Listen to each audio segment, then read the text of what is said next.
Pemirsa, Polda Sulawesi Selatan gelar Operasi Lilin 2021. Dalam apel gelar pasukan tersebut, Kapolda Sulawesi Selatan Irjen Pol Nana Sujana mengatakan, Operasi Lilin 2021 ada sebanyak 4.670 personil gabungan dari TNI Polri dan juga instansi terkait yang ikut disiagakan untuk mengamankan Sulawesi Selatan.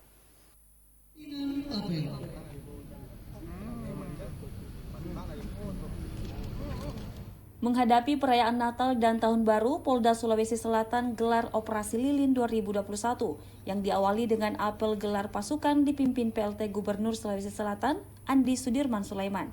Dihadiri Pangdam 14 Hasanuddin Maijen TNI Muhammad Syafi'i Kasno, Wakapolda Sulawesi Selatan, para pejabat utama Polda Sulawesi Selatan, unsur Forkompinda Provinsi dan unsur Forkopinda Kota di lapangan Karebosi Makassar.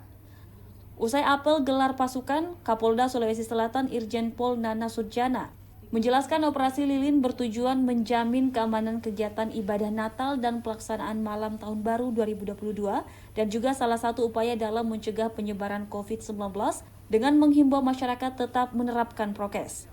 Menurut Irjen Pol Nana Sujana, Operasi Lilin 2021 disiapkan pasukan sebanyak 4.670 personil gabungan dari TNI Polri dan instansi terkait yang akan mengamankan Sulawesi Selatan.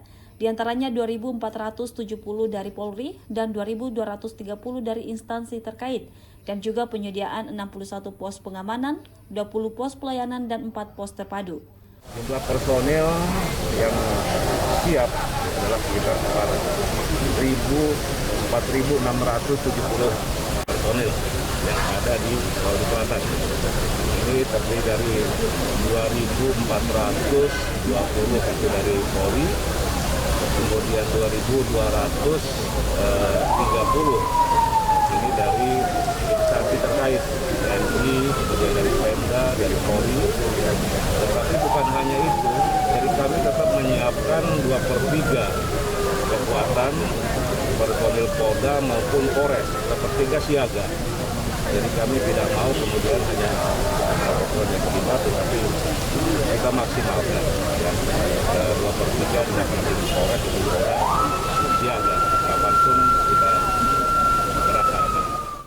Walaupun Operasi Lilin 2021 tidak ada penyekatan kepada warga, namun Kapolda menegaskan tetap ada pembatasan-pembatasan beberapa kegiatan masyarakat, seperti pelaksanaan ibadah Natal di mana sebagian dilaksanakan di gereja dan sebagian dilaksanakan secara daring, serta tetap menerapkan protokol kesehatan. Tim Liputan, Celebes TV.